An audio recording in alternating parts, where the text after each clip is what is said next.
36 जिल्हे, 36 बातम्या. News G9 Maharashtra. उत्तर तुमच्या प्रश्नांची.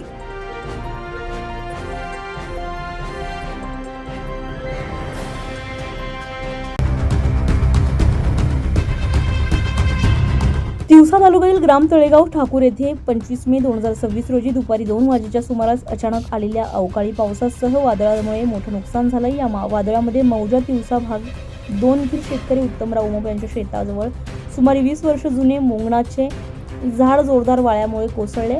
दरम्यान या झाडाजवळून काही गायी जात असताना झाड अचानक त्यांच्या अंगावर पडल्याने दुर्दैवी घटना घडली. यामध्ये राजू शेंडे यांच्या गायीचा जागीच मृत्यू झाला, तर मारुती निमकर आणि दीपक भारती यांच्या गायी गंभीर जखमी झाल्यात. घटनेची माहिती मिळताच परिसरातील शेतकरी आणि गावकऱ्यांनी तातडीने धाव घेतला. झाड तोडून जखमी गायींना बाहेर काढले.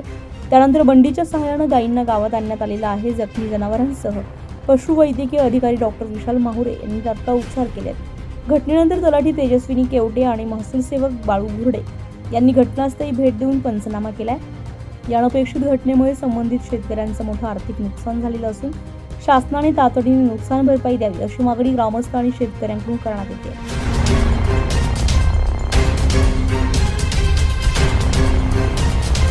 न्यूज G9 महाराष्ट्रासाठी नंदकिशोर मते, तिवसा.